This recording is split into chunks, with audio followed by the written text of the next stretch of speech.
Everybody, it's Jason with Parallel Reality coming back with here today with an article from Outkick. It's dated July 18th, and I haven't read this article yet. I just saw the headline and went, yeah, I'm going to talk about this because I totally agree with just the headline, so we'll see what the article says. It says, MSNBC is an embarrassment even for the American left. All right, so let's go ahead and scroll down. I'm going to get rid of the video there. It'll be just distracting to me. So it says MSNBC is the most divisive and propagandistic brand in corporate media. I wholeheartedly agree with that opening statement. In fact, I was just thinking to myself that MSNBC is merely just a propaganda network and nothing more than that. So yes, that is true in my opinion. It says the network's coverage of the attempted assassination of Donald Trump and the 2024 election cycle underscores how out of touch with reality MSNBC truly is. And that probably just helped show it again, but they've always been, or I shouldn't say always, but they've been like that for going on near a decade at least.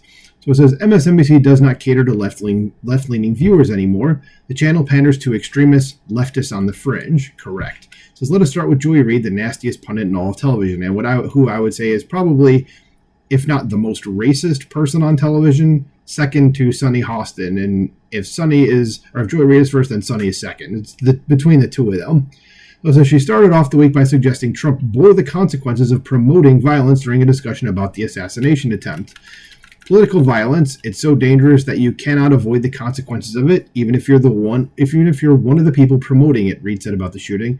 Now, I'd like you to actually provide examples to me of Donald Trump promoting violence. Just one would be nice, and don't go January 6th. He said he led an insurrection. There was no insurrection. Okay, and I'm saying hi to the community note, wiki note thing that's probably going to end up being on this video because I said the magic words. But he said protest peacefully and patriotically. Those are his actual words. He didn't incite violence, and if you think he did, you may be the person that's misinformed. So let's keep going. It says next, while co-anchoring the channel's coverage of the Republican National Convention, Reid then argued if Joe Biden could recover from his latest case of COVID, and again, hi to the community note for saying that magic word, that it should be seen as a sign of strength on the same level as Trump surviving a gunshot to his face. It says, we kid you not.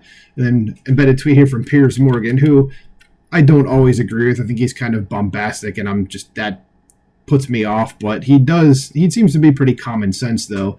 For most things, it says about 75% common sense. So in this, he happens to be right. It says, oh my God, even by Joy Reid standards, this is utterly embarrassingly ridiculous. And Piers was responding to a Clay Travis tweet that said, MSNBC says if Joe Biden recovers from COVID, it should be seen as a sign of strength similar to Trump surviving his assassination. It says they really said this live on air.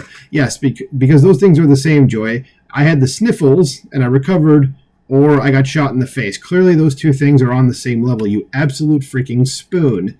So it says on Thursday, Reid implied in a social media video that a bullet never struck Trump and the whole shooting was staged. So it says, I have many questions. Like, where are the medical reports? What caused? Why do you get to see the medical reports? Isn't that a HIPAA violation? Like, why do you think you get to see them? Says, what caused Trump's injury and what was the injury? I don't know. Might have been the bullets that were flying at him. That's just me. So she said, shrapnel, glass, a bullet? No, I'm pretty sure it was the bullet. Says, where were the attendees who were shot seated or standing relative to Trump? So this is a bunch of Blue Anon stuff. And you don't know what Blue Anon is. Like, remember, there's that whole QAnon thing. And again, I'm probably going to get another community note just to pile them up on this video. That apparently some right-leaning people believe that I've heard what it is. And I'm just like, that can't actually be a thing. Like, did the left-wingers make it up and say right-wingers believe it? Like, it's just odd. But Blue Anon is the left's response to this, that they just come up with conspiracies and then just like this, that Trump wasn't actually shot.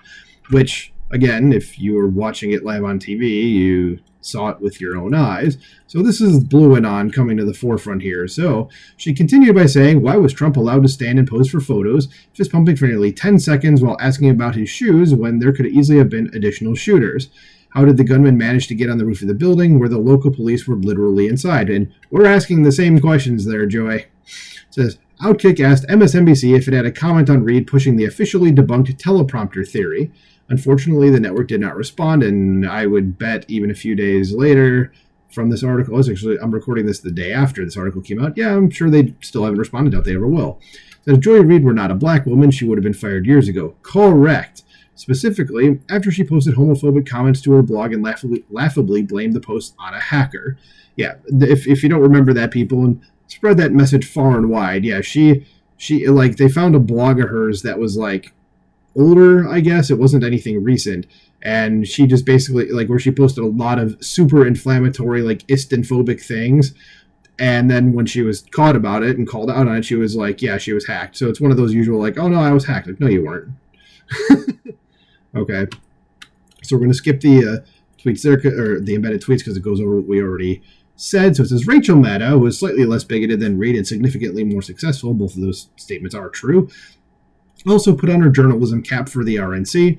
Notably, Maddow connected J.D. Vance-looking Lord of the Rings to an affinity for the far right, which is just one of the dumbest things you could say. And I guarantee you, I'm about to read this quote that Rachel Maddow said, and I'm going to come away with a response of, Rachel Maddow doesn't actually know what far right means, and also she hasn't read Lord of the Rings. She doesn't know anything about it. So this is per Maddow. It says, Mr. Vance was able to go and start another venture capital firm with, surprise, yet more help from Peter Thiel.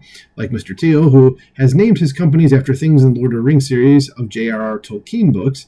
Lord of the Rings is a sort of favorite cosmos for naming things and cultural references for a lot of far-right and alt-right figures, both in Europe and the United States. Peter Thiel names all these things after Tolkien figures in places like his company Palantir, for example. If you heard me slowing down there, it's because I had a case of brain rot reading that. That's one of the dumbest effing things a human being could say. Lord of the Rings is not far right or alt right, which are the same thing, Rachel Maddow, okay? You're a dumbass. Why do you have a TV show? Like, that means nothing. So people read a book and said, I like this a lot. I'm going to name a company after something cool in there. There's also a lot of metal bands that have named themselves after Lord of the Rings stuff as well. There's also a band called Rush from Canada who has a lot of songs about Lord of the Rings. Are all of these things far right? No. You're a dumbass is the only conclusion I could possibly come to, but we knew that already, so let's keep going. It says, like his mentor, like Peter Thiel, who had given him all his jobs in the world. Nice to have a friend like that. There's nothing wrong with that. Mr. Vance also, when he founded his own venture capital firm with help from Peter Thiel, are we just going to keep saying Peter Thiel's name like 17 times? It's named after Lord of the Rings thing, okay? Call it Narya, N-A-R-Y-A, okay? And I'm not hugely familiar with Lord of the Rings stuff. Love the movies. Tried to get through the books, couldn't do it. No offense to anybody there, just wasn't my thing. But I think the movies are fantastic. Best trilogy of all time is what I'll say. Could watch those for days. It says, and said he called it Narya, N-A-R-Y-A, which you can remember because it's Aryan, but you move the end of the front, she continued, and Blue Anon strikes again. So I would go ahead and say that, and I'm sure there's copious notes that, because I know Tolkien took a lot of notes about stuff, or wrote a lot of notes. I would almost guarantee that is not why he named it that. Correct me if I'm wrong. If I'm wrong, please, by all means, somebody tell me that. But I would almost guarantee that's not why that is named like that. But Rachel Maddow, this is her spreading a conspiracy theory. So apparently that word has something to do with elves and rings from Lord of the Rings series. I don't know. And I think actually on today's Friday Night Tights episode on the Nerdrotic channel, Gary, who runs that channel, if you're not familiar with him, actually said that Narya is actually the name of one of the rings itself. Okay, so just saying that. Again, maybe I heard him wrong, but if I'm wrong, by all means, let me know. So embedded tweet here says, Rachel Maddow having a normal one. Yeah, it says, calls Lord of the Rings a right-wing dog whistle. This is based.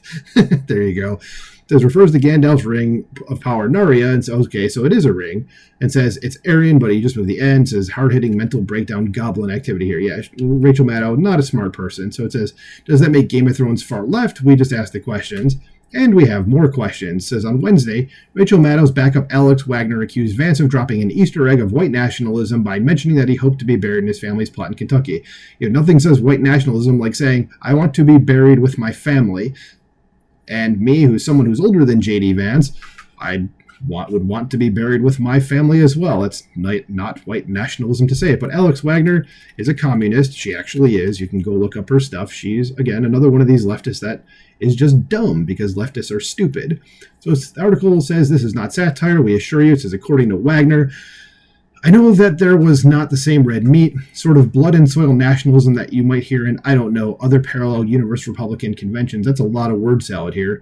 But I do think there was some sort of Easter eggs of white nationalism in the speech. No, there quite literally wasn't. That was just your brain being stupid. You saw a white guy that just said, I want to be buried with my family, and somehow your brain said that's white nationalism, and you're an idiot for thinking that, because that's not what that is. It says, one of the things that stuck out to me when he started talking about what America is. He said, America is not just an idea, it is a group of people with a shared history and a common future. Nothing wrong with that statement at all. So the thing about America is that it's not a group of people with a shared history. In fact, I think a lot of people would argue it's quite the opposite. It's a lot of people with different histories and different heritages. And they come together in this country to share their history, and then we end up with the same history, you absolute effing spoon. So... and it says white nationalism, like the SpongeBob doing the sort of thing. And before I even continue, because it's going on to other people here, she said that, well, why would he, something to the effect of like, and I'm going to be paraphrasing what she said. She said something to the effect of like, well, why couldn't he want to be buried with his wife's family? If you don't know, J.D. Vance's wife is first-generation Indian American, Indian from India, that is, and her parents are Indian nationals, and they are now legal immigrants, and totally fine, nothing wrong with that. So she said something like, why wouldn't he want to be buried with his wife's family, the Vances on his wife's family side? Like, because they're not Vances, you moron. They're a completely different bloodline. Like, and it's common for the wife to want to be buried with her husband's family. It has nothing to do with her not being white. Okay. And I keep going back to the fact that, like, because she actually said the Vances on his wife's family, like, they're not Vances. They're Indians. They are completely different blood, completely different group of people. But God, just the stupidity abounding on MSNBC is astonishing. But there's more.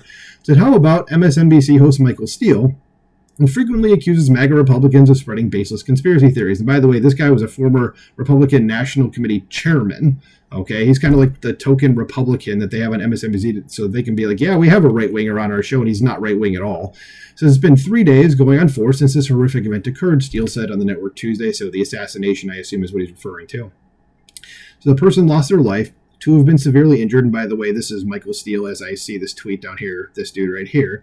And yet we've not received a medical report from the hospital, which is none of your effing business, nor have we received a medical report from the campaign or from the Trump organization about the extent of the damage to his ear, which again is none of your business. It is his private medical information.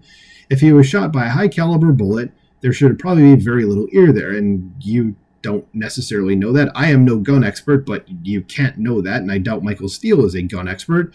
And so we'd like to know that. Again, none of your business. Is there cosmetic surgery involved? What is the prognosis for recovery? Were there stitches? What is the extent of the nature of the damage to his ear? Again, none of this is any of your business. It is Donald Trump's personal medical information. Find a way to deal with that. And of course, he's talking to 2 horrible people, Ari Melber, the dude on the left, and of course, Peppermint Patty, the former press secretary, who's, again, nothing but a regime propagandist. And same with Ari Melber. He's awful, too. It says, it's as if there was a bet about who can perform the most batty skit and get away with it. It says, apparently, MSNBC hosts can get away with quite a bit, unless, of course, they are Joe Scarborough, right? And I'm sure most of you, by the time you hear this video, if there's anybody out there actually listening, will have heard about this already, that MSNBC pulled Morning Joe from the air on Monday, reportedly out of a fear a cast member would say something irresponsible about the assassination attempt. Because Joe Scarborough is just a douche nozzle. He's like, if you go look up douche nozzle in the dictionary, there's a picture of the guy. The Scarborough has since called out his bosses on air, and I saw that too. He says, we were very surprised, Scarborough said on Tuesday. We were very disappointed, and if we had known there wasn't going to be the one news feed from NBC News across all NBC News channels, Willie Geist, we obviously would have been in yesterday morning. Because I guess they were told that like it would be a news feed instead of their show, and they got pissed about it on air and started calling people out. And it's like, you guys are just, you're stupid. Nobody wants to hear about you because you'd say something inflammatory. So it says, what a mess, what a clown show, what a joke of a news organization. It says, no wonder MSNBC's ratings continue to tank. God willing, it just tanks to nothing. It says the network is embarrassing even for the American left. So that was a lot to go over. So let me know what you guys think about MSNBC. I'd love to hear everybody's different opinions on this propaganda network. Leave a comment below, like, share, subscribe, and I will talk to you soon. Bye.